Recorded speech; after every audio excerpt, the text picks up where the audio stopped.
Praise and dance po mga kapatid. Amen.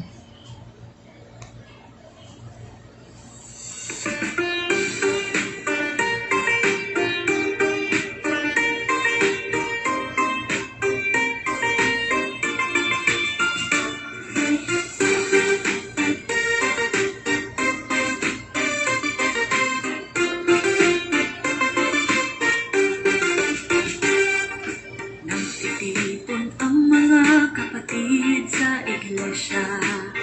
Masaya tayong umaawit at sumasayaw ng papuri sa Diyos.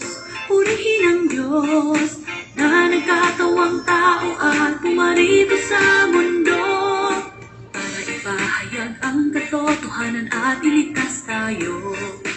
Naririnig natin ang tinig ng Diyos at nadadala tayo sa harap ng trono para makadalo sa piging,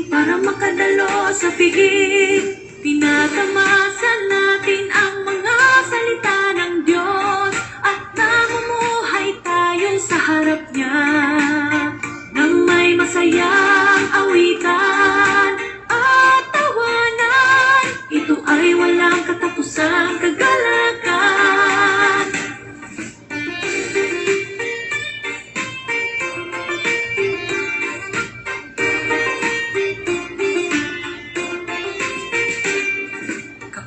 Nagtatagpo ang mga kapatid, malapit ang damdamin natin sa isa't isa, at hindi mailarawan ang ating kagalakan.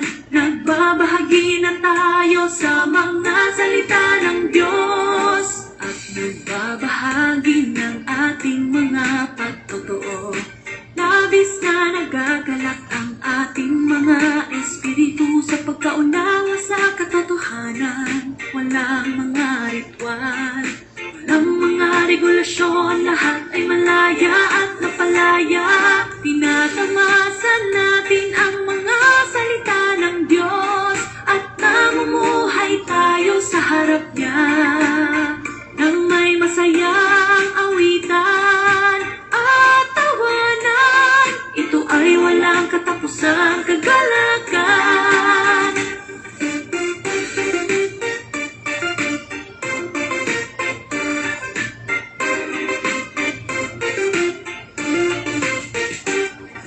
Nararanasan ng mga kapatid ang gawain ng Diyos. Tumatanggap at nagpapasakop tayo sa paghatol at pagkastigo niya. Iwinawagsi natin ang ating panininang at nagiging matapat tayo.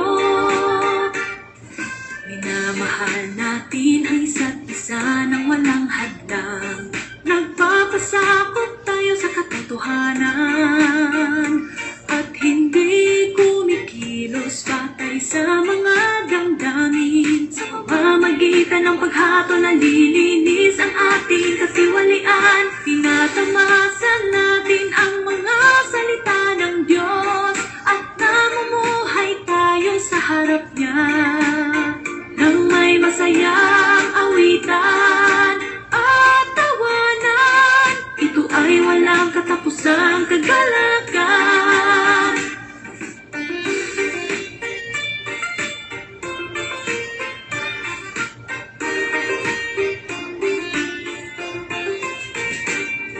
Mga kapatid, tumindig, magkaisa tayo sa isip sa pagtupad ng ating mga tungkulin. Ipalaganap natin ang ebanghelyo ng kaharian at magpatotoo tayo sa Diyos upang maisakatuparan ang kanyang mga layunin. Masayang umaawit ang mga kapatid na magkakasama. Napakalakas at napakalinaw ng mga tinig ng papuri. Tinatamasan natin ang mga salita ng Diyos at namumuhay tayo sa harap niya nang may masayang awitan at tawanan.